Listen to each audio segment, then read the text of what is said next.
Shalom Tuhan. Dengan semangat kita beribadah, dengan kesungguhan hati kita ingin dapat mendengarkan suara firman Tuhan. Nah, hari ini saya ingin sampaikan firman Tuhan dengan satu tema tentang integritas.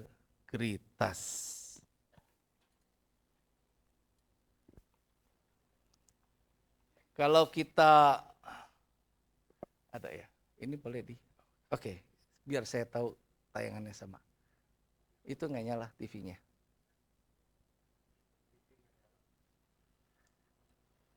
Karena saya nggak tahu apa yang ada di sini nanti. Oke, ya baik ya. Baik. Terima kasih.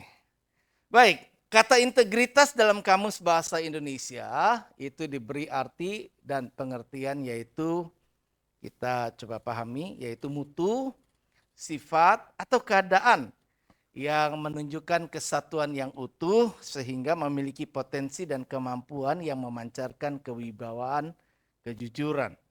Jadi apabila kita pahami tentang integritas itu, maka menjadi sebuah kualitas kehidupan kita yang nanti akan mencerminkan satu kewibawaan, satu kehidupan yang apa adanya. Jadi pengertian dan arti integritas ialah kualitas sifat moral di mana ada kesatuan yang utuh, selaras dan konsisten antara perkataan dengan perbuatan, yaitu jujur dalam kata dan juga dalam perbuatan. Ada banyak orang seringkali antara apa yang dia katakan dan dengan apa yang dia lakukan itu masih belum selaras. Ada juga banyak orang yang hari ini berkata A, kemudian juga tidak mampu mempertahankan secara konsisten, maka besok bisa berubah menjadi B dan seterusnya. Nah, itu adalah masalah-masalah seputar integritas yang kita jumpai banyak di lapangan menjadi sebuah masalah. Apalagi di era yang saat sekarang ini di zaman modern, kita akan menghadapi banyak hal-hal yang bisa mempengaruhi kehidupan kita sehingga integritas seseorang itu dipertanyakan, termasuk juga di dalam kalangan orang percaya. Di dalam etika, integritas itu diartikan sebagai kejujuran dan kebenaran dari tindakan seseorang. Jadi adanya kejujuran, adanya kebenaran dari tindakan yang kita lakukan. Nah, seorang dikatakan mempunyai integritas apabila tindakannya itu sesuai dengan nilai, keyakinan, dan prinsip yang dipegang. Kadang sebagai orang percaya tentu kita itu mempunyai nilai-nilai, kita punya keyakinan, kita punya prinsip. Tetapi seringkali dalam praktek kehidupan kita, nilai, prinsip, keyakinan itu tidak kita jalankan. Sebaliknya tentu kita diperhadapkan dengan berbagai pilihan dan tantangan yang bisa membuat kita akhirnya tidak sejalan dengan apa yang sebenarnya menjadi nilai-nilai kehidupan kita sebagai orang percaya. Di dalam Alkitab secara khusus Perjanjian Lama ada terdapat kata Ibrani dari kata tumah yang diterjemahkan kalau dalam bahasa Inggrisnya adalah integrity. Nah, kata tumah dalam bahasa Indonesia punya beberapa arti. Yang pertama yang saya ingin kita lihat bahwa di dalam kata tumah atau integrity dalam bahasa Inggris itu memiliki arti adalah tulus hati. Jadi kalau kita bicara tentang integritas atau seseorang memiliki integritas, berarti seseorang itu memiliki ketulusan hati. Hati yang tulus. Baik itu dalam Mazmur pasal 26 ayat 1 berbicara tentang ketulusan hati, maupun juga dalam 1 Raja-Raja pasal yang ke-9 ayat 4 berkata begini, mengenai engkau, jika engkau hidup di hadapanku sama seperti Daud ayahmu, dengan tulus hati dan dengan benar, dan berbuat sesuai dengan segala yang kuperintahkan kepadamu, Dan jika engkau tetap mengikuti segala ketetapan dan peraturanku dan seterusnya, maka kita lihat di sini ada sebuah testimoni, ada sebuah kesaksian yang disampaikan oleh Tuhan kepada anak Daud, Salomo, bahwa Daud, bapaknya, ayahnya itu telah hidup di hadapan Tuhan dengan tulus hati. Dikatakan tulus hati, ada kata dalam terjemahan bahasa aslinya itu tumah. Di situ memiliki pengertian tadi bahwa ada tumah, ada tulus hati yang ada pada pribadi kehidupan Daud pada waktu itu. Jadi tulus hati menjadi hal yang penting. Kemudian kita bisa lihat lagi kata Kisah Rasul pasal 24 ayat yang ke-16 berkata begini. Orang yang tulus hati orang yang tulus hati akan menjaga hati nuraninya tetap murni. Firman Allah berkata, sebab itu aku senantiasa berusaha untuk hidup dengan hati nurani yang murni di hadapan Allah dan manusia.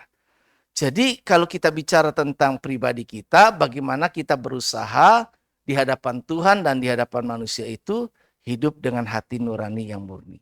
Hati nurani yang murni, hati nurani yang tulus, yang tidak neko-neko, ya karena Tuhan yang menyelidiki hati kita. Manusia melihat apa yang di depan mata, tapi Tuhan sesungguhnya melihat hati. Ketika kita melakukan segala sesuatu dalam perbuatan kita, apakah kita mengerjakannya dengan tulus hati atau ada something yang kita harapkan?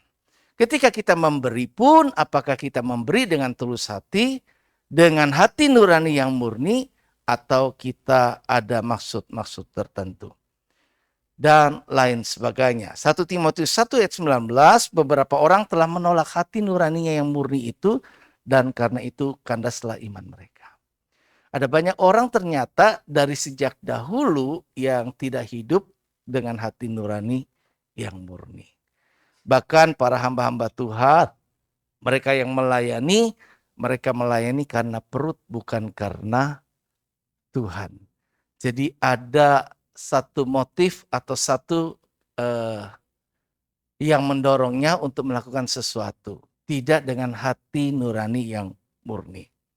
Alkitab menasihatkan, Yesus berkata kepada murid-muridnya, Matius pasal 10 ayat 16, lihat aku mengutus kamu seperti domba ke tengah-tengah serigala.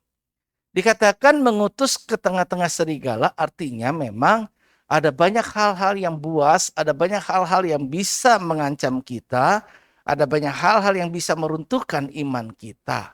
Allah mengutus kita bukan di tengah-tengah orang baik.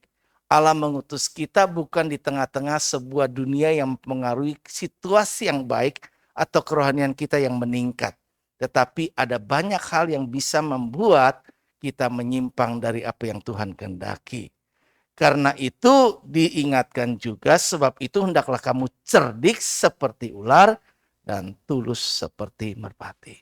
Jadi kalaupun kita coba mensiasati, coba menyesuaikan dengan dunia ini, tidak harus kita lupakan bahwa tetap sekalipun jalan kita tidak seperti orang bodoh, tetapi kita cerdas, kita pintar, kita tahu bagaimana menjadi orang yang cerdik, tetapi tetap dengan hati yang tulus.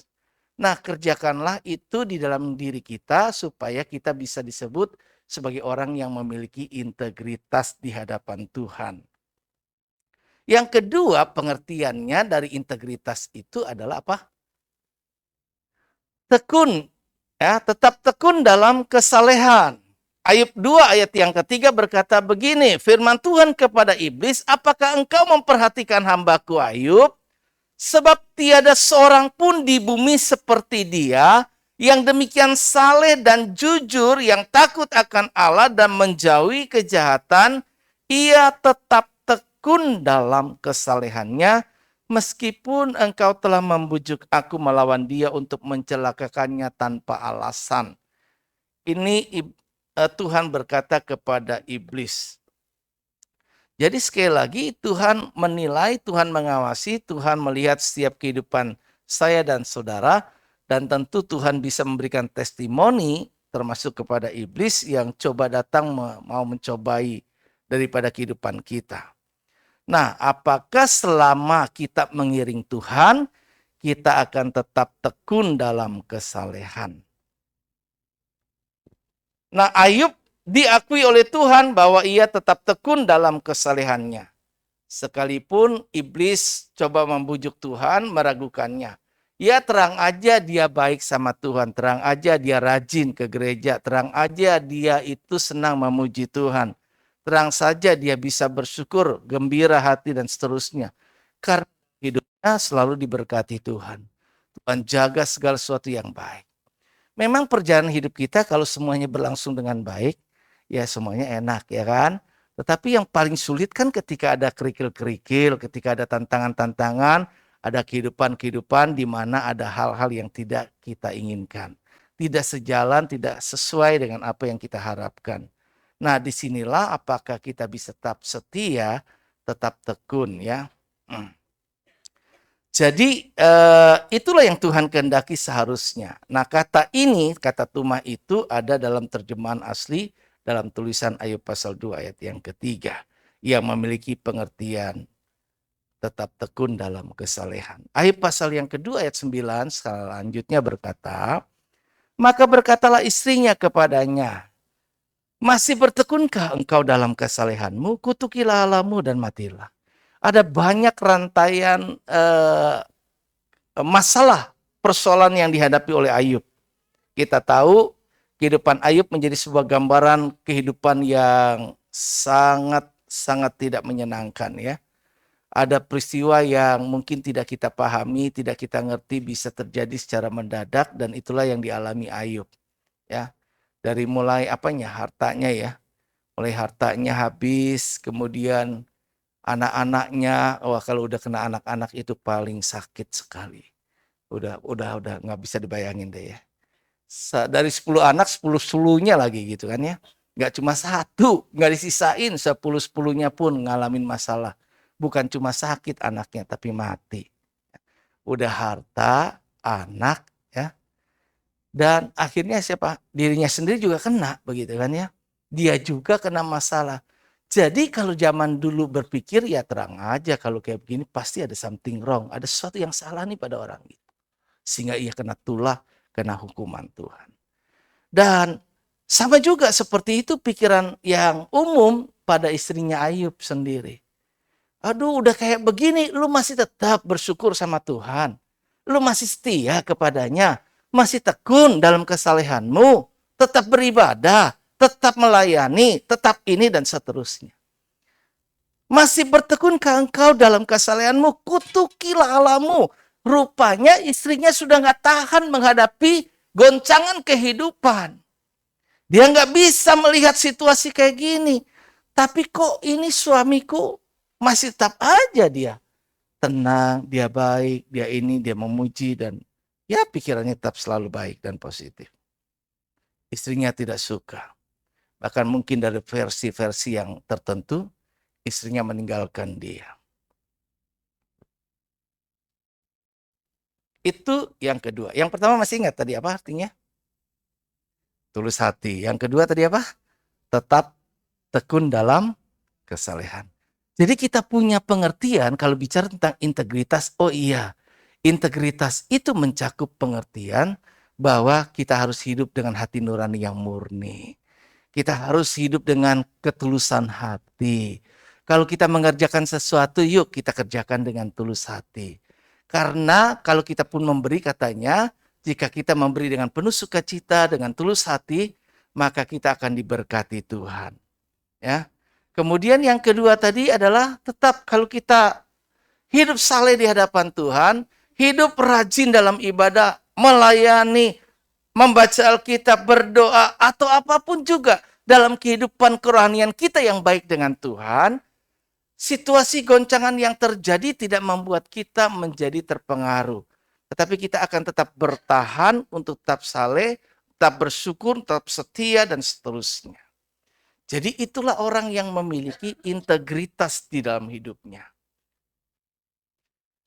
Kalau orang yang seperti ini ada dalam dunia praktek nyata di lapangan, tentu akan indah dunia ini. Tapi tentu pada kenyataannya tidaklah Demikian.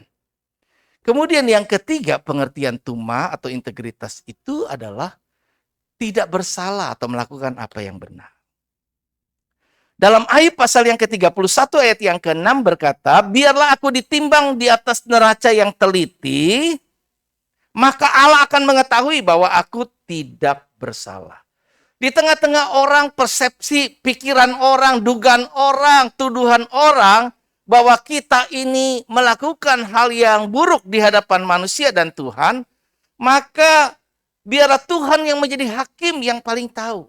Kadang-kadang kita ini seringkali disalah-sangkakan oleh orang. Orang berpikir begini, begitu tentang kita.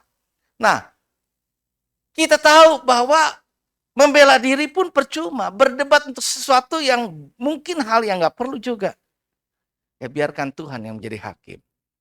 Ayub dengan hati nurani yang murni dan tulus tetap di hadapan Allah, dia membiarkan Tuhan yang menimbang dia. Membiarkan Tuhan yang menilai kehidupannya. Biarlah aku ditimbang di atas neraca yang teliti. Aku lebih suka Tuhan yang menghakimi aku daripada manusia yang menghakimi. Karena manusia cuma bisa melihat apa yang depan mata, tapi Tuhan melihat hati. Ya, maka Allah akan tahu bahwa aku tidak bersalah. Hal ini terjadi ketika teman-teman, ada 3 orang sahabat daripada Ayub yang datang dari jauh itu, yaitu ada Elifas orang teman, ada Bildad orang Sua, ada Zofar orang Naamah. Mereka semua mempersalahkan Ayub, menganggap Ayub sedang melakukan hal yang salah di mata Tuhan, hal yang bertentangan kena hukuman Tuhan. Mereka menganggap bahwa kalau seseorang itu mengalami malapetaka itu pasti karena Tuhan menghukum. Jadi orang baik pasti diberkati, sedangkan orang jahat pasti menerima hukuman. Hal ini sudah umum ada di dalam benak setiap orang. Ya, mereka menuduh Ayub melakukan hal-hal yang membuat Tuhan murka. Kalau orang yang tetap tulus di hadapan Tuhan, tetap mempertahankan saleh, nggak perlu bereaksi terlalu berlebih terhadap orang lain yang menilai, maka Tuhan akan turun tangan menjadi pembela atas hidup kita. Hal ini banyak kok kita alami. Hal ini banyak kita bisa lihat, ya. Tapi kadang-kadang manusia akhirnya nggak tahan kan. Masa gue diperlakukan begini? Masa begini sih? Masa begini? Kemudian dia akan bereaksi untuk mempertahankan diri, bahkan membela dirinya dengan upayanya sendiri. Kita lupa bahwa ada Tuhan yang hakim adil, yang bisa membela kehidupan kita. Pembelaan Tuhan itu yang kita butuhkan sebenarnya. Tetap dengan setia kepada Tuhan, tetap mempertahankan bahwa saya tidak bersalah, saya melakukan apa yang benar, walaupun orang menilai itu salah. Maju terus, jangan lemah. Dan yang keempat, bahwa pengertian tumah itu atau integritas itu adalah bersih kelakuannya. Kalau tadi didapati tidak bersalah, artinya melakukan apa yang benar, maka sekarang dari kehidupannya dijumpai secara konsisten, wah ini kalau di track recordnya diteliti bahwa memang bersih kelakuannya. Amsal 19 ayat 1, lebih baik seorang miskin yang bersih kelakuannya daripada seorang yang serong bibirnya lagi bebal. Kemarin saya ada sempat cerita kisah yang nyata tentang orang yang jualan. Akhirnya jadi terakhir jualan bubur kan, gitu ya, di daerah Tangerang. Awal mulanya mungkin ya dia jualan gagal dan seterusnya. Tapi berupaya. Kalau dipikir ya mungkin kalau dipikir wah, dulu saya pernah dicap sebagai anak tukang telur karena orang tua saya dagang telur. Jadi kita keliling. Dulu saya pernah waktu masih remaja kecil saya juga jualan es lilin, es mambo, keliling karena ada yang bilang yuk kita aja cari duit kecil-kecil. Ya udah saya coba juga ikut-ikutan dengan yang lain. Mungkin seperti kita ngalami banyak hal yang lain. Tetapi firman Allah katakan, nggak apa kalaupun kita dilihat orang kayak begini, ya lebih baik seorang yang miskin tapi bersih kelakuannya. Jujur melakukan apa yang benar, ya. Bersih kelakuannya. Amsal 20 ayat 7, orang benar yang bersih kelakuannya, berbahagialah keturunannya. Jadi kita lihat bahwa bersihnya keturunan, bersihnya kehidupan kita, kelakuan kita, tentu akan berdampak pada keturunan kita. Amsal 10 ayat 9, siapa bersih kelakuannya, aman jalannya. Tetapi siapa berliku-liku jalannya akan diketahui. Kita bisa lihat sekarang bahwa ada banyak orang-orang yang kenyataannya mengalami kasus-kasus ya. Kasus korupsi paling banyak dijumpai. Dan di negara ini tentu menjadi masalah yang nggak mudah diatasi. Kalaupun berusaha untuk bisa bersih di dalam kehidupan pemerintahan, tetapi memang untuk bisa benar-benar bersih memang menjadi tantangan yang sulit. Ya kita hadapi pada kenyataannya ada banyak hal yang berat untuk kita pilih tetap berlaku bersih. Tetapi Tuhan mengajar bahwa yuk kita memiliki integritas yang mempunyai makna bersih kelakuannya. Hal-hal ini bisa kita lihat nanti beberapa hal ya. Orang yang berintegritas adalah orang yang sama ketika sedang sendirian dan juga ketika berada di khalayak ramai. Tidak ada perbedaan baik dari sifat maupun karakternya ketika ditempatkan di keadaan apapun. Nah, siapakah teladan kita sebagai orang percaya dalam hal integritas? Kita lihat bahwa kenyataannya adalah Yesus. Yesus memberikan dampak yang luar biasa kepada masyarakat sekitar termasuk kepada penentangnya. Ahli Taurat dan orang Farisi yang seringkali pada prakteknya membenci Yesus. Ya, mereka memberikan sebuah kata-kata yang sebenarnya menjadi testimoni. Mereka berkata kepada Yesus begini, "Guru, kami tahu engkau adalah seorang yang jujur dan dengan jujur mengajar jalan Allah. Dan engkau tidak takut kepada siapapun juga sebab engkau tidak mencari muka." Ada satu kesan daripada orang-orang yang waktu itu menentang Yesus. Dia berkata, ahli Taurat dan orang Farisi itu, bahwa Yesus itu adalah seorang yang jujur. Dan juga jujur dalam mengajar. Yesus nggak pandang bulu, nggak cari muka, ya, nggak takut sama siapapun juga. Nah, ada banyak orang kadang-kadang asal Bapak senang. Ini pribadi yang saya sebenarnya nggak suka banget. Saya melihat banyak orang di dalam praktek kerja memang sih asal kita bisa membawa menarik perhatian, menarik hati bos kita, aman tuh kita. Kita menjadi anak buah atau karyawan yang disukai pimpinan itu enak banget. Dulu saya pernah ngalamin juga. Pernah ngalamin dibenci, pernah ngalamin paling disayang. Tetapi kita bisa lihat di situ bahwa yang paling penting sekarang ini bukan cuma sekedar cari muka, gitu. Buat menjadi orang yang disayang sama semua. Tetapi memang kita ini benar-benar bisa tidak pandang siapapun, berani mengatakan apa yang benar. Kadang-kadang orang kan suka takut. Kalau di Alkitab sendiri ada loh ceritanya kan, ada banyak. Kita nggak berani gitu loh. Tapi Yohanes terkenal menjadi orang yang berani mengatakan atau mengungkapkan kebenaran. Dia berkata apa adanya. Nggak takut sama raja, nggak takut konsekuensinya dan sebagainya. Tapi kebanyakan orang seringkali nggak memiliki integritas. Gitu.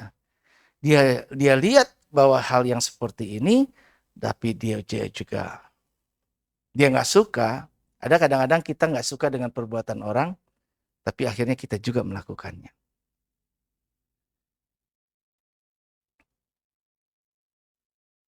Yesus the man of integrity ya.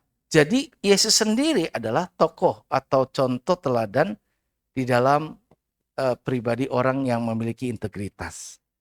Kalau Yesus sendiri sudah menjadi tokoh yang memang teladan yang bisa kita contoh menjadi pribadi yang memiliki integritas, maka saya sebagai orang Kristen, saudara juga sebagai orang Kristen, yuk kita belajar dari Yesus.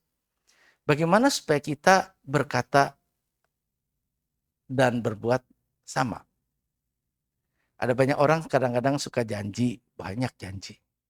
Apalagi kalau udah bicara soal uang, ya kan? Udah tuh, ya kan? Janji. Saya banyak dijanjiin gitu, ya kan? Ketika kita janji, kita mah tulus hati, percaya aja apa yang dijanjiin. Di tanggal yang dinantikan, nggak taunya janji lagi, begitu ya. Seperti itu terjadi, gitu loh.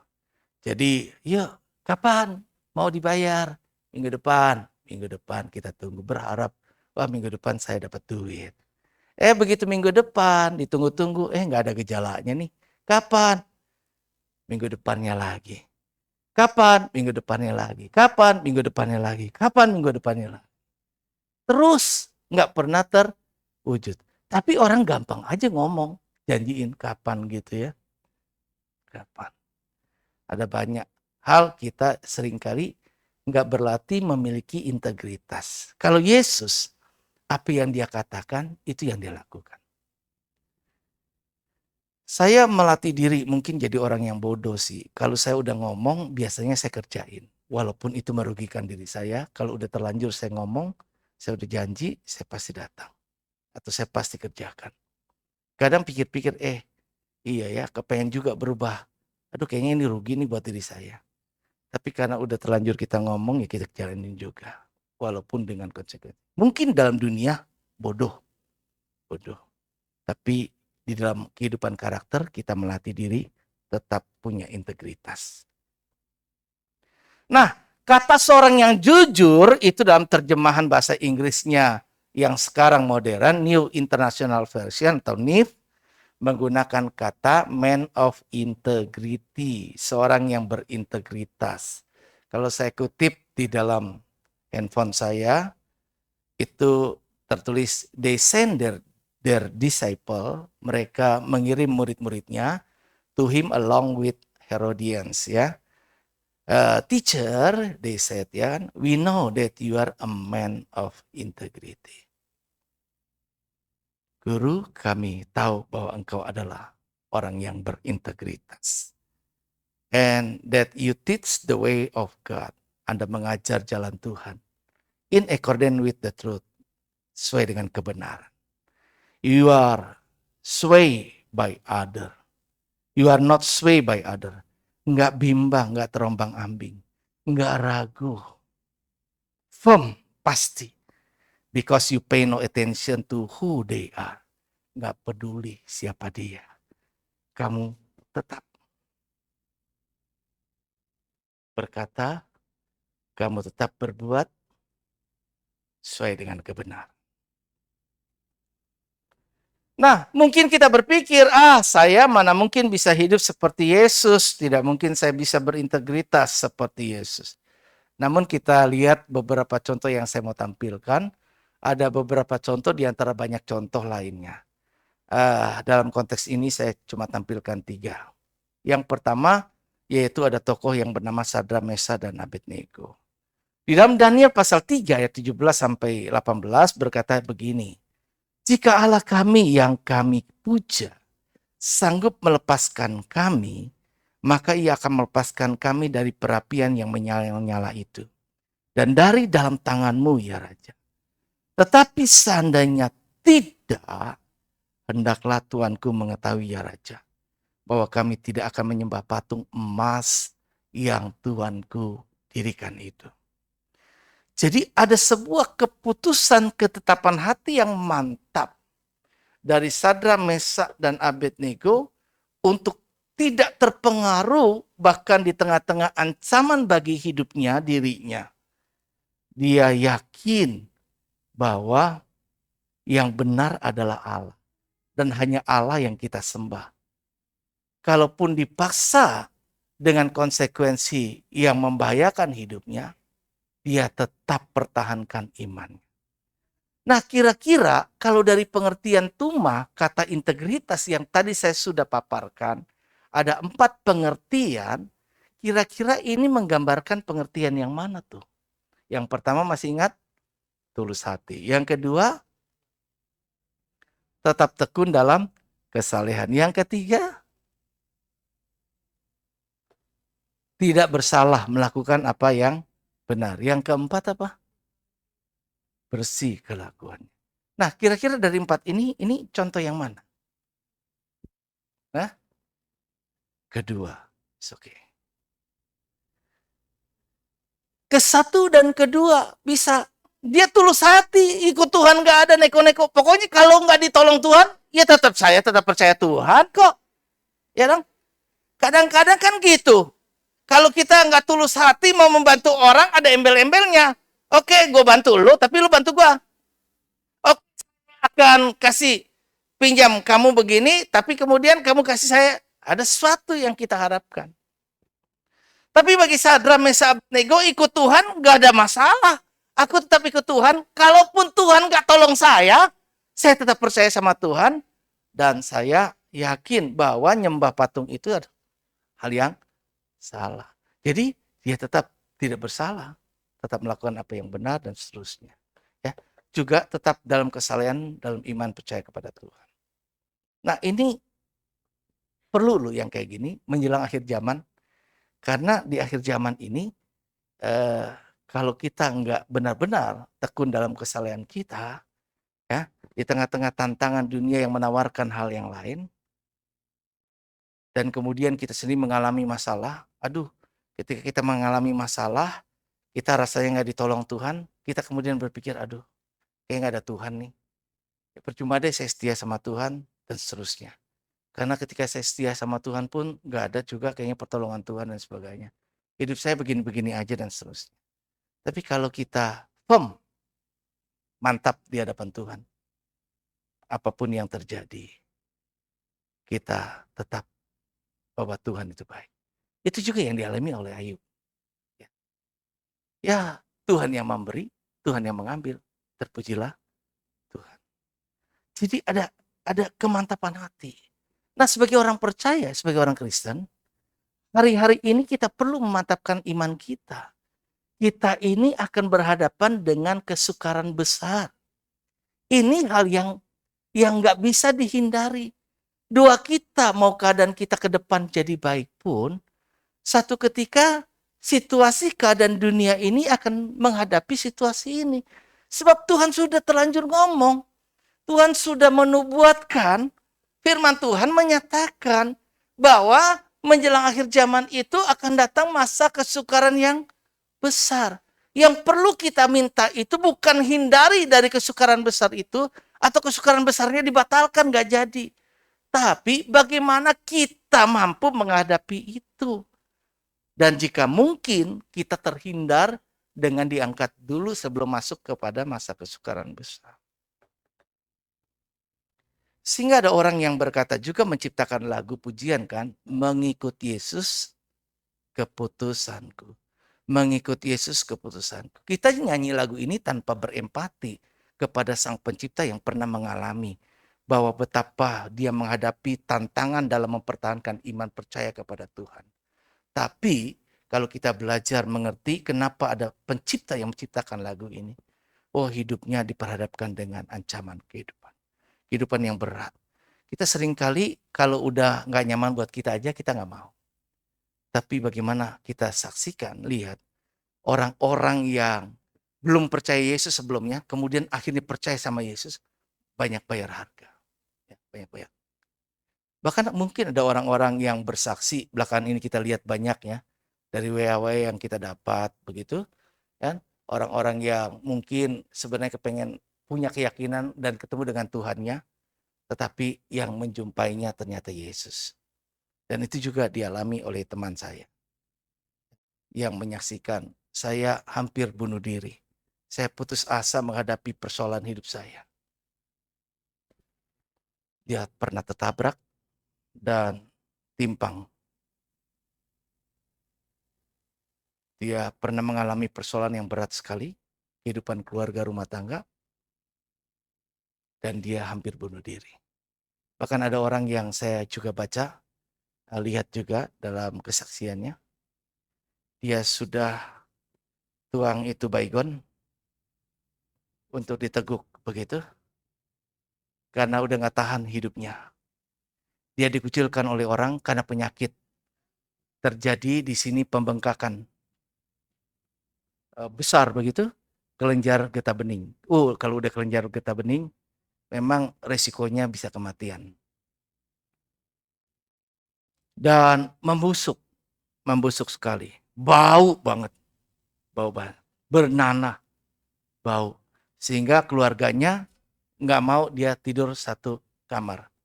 Dia diasingkan, bahkan nggak mau dibiarkan tidur di ranjang. kamu tidur di bawah.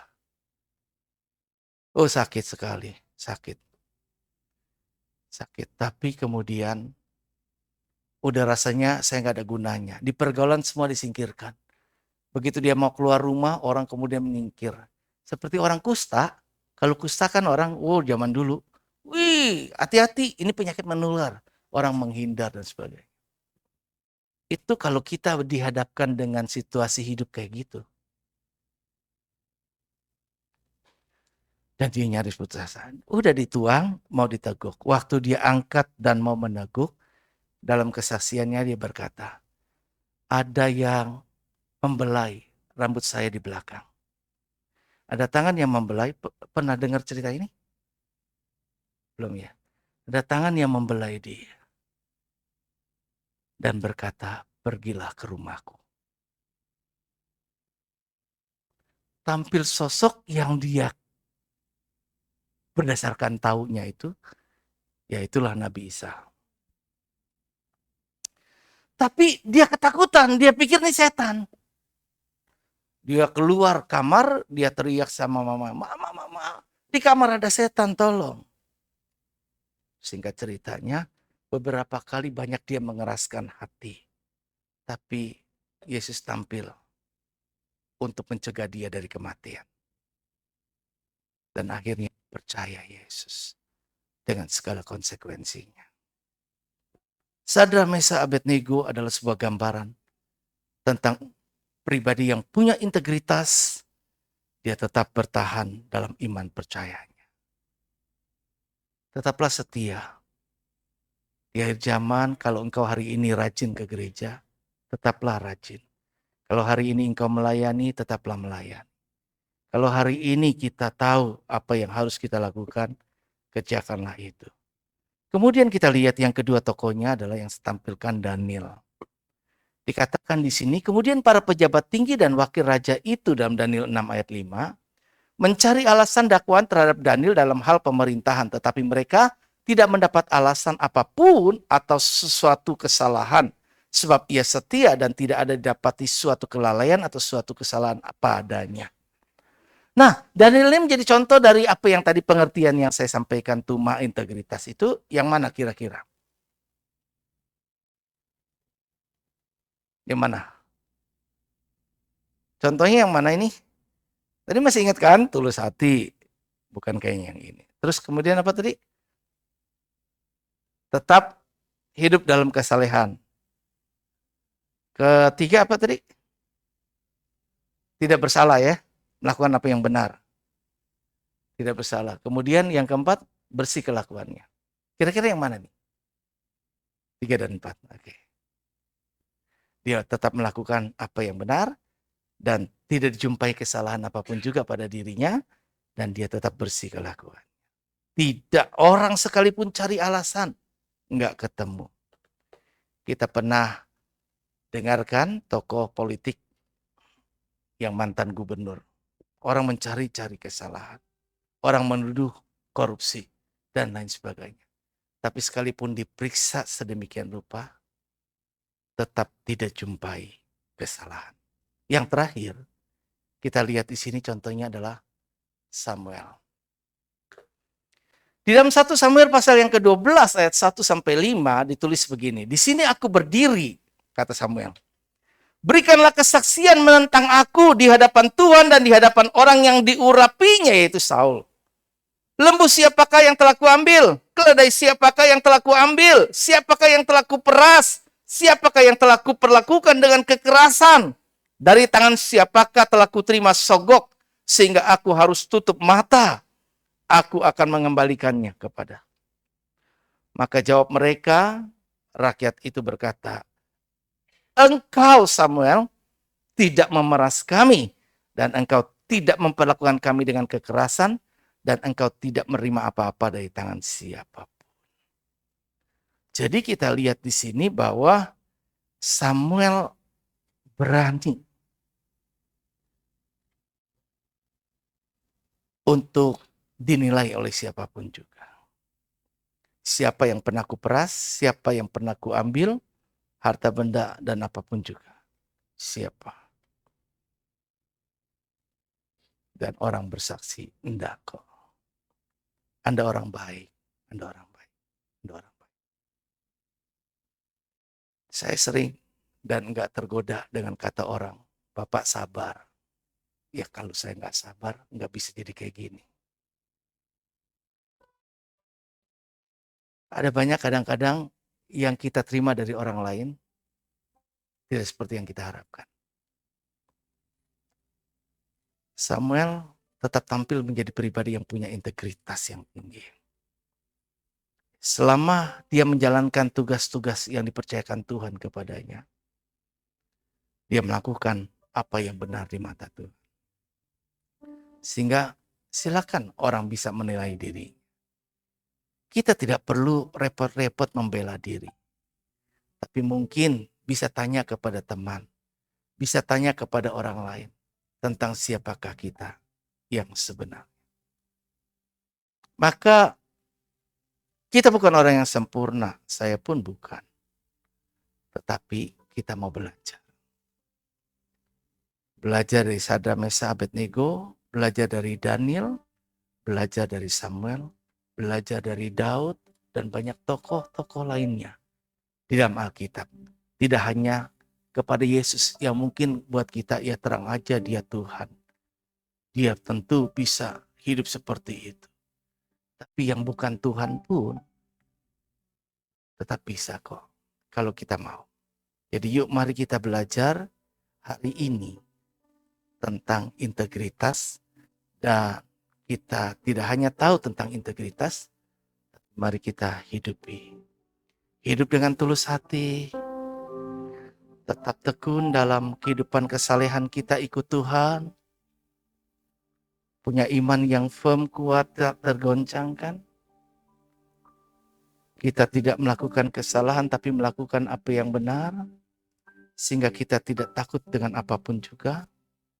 Dan akhirnya kita tetap menjalani trek hidup kita tetap bersih. Sehingga dengan demikian bukan cuma manusia, tetapi Tuhan yang memiliki setiap hati, kita bisa bertanggungjawabkan kepada Allah. Amin. Tuhan memberkati.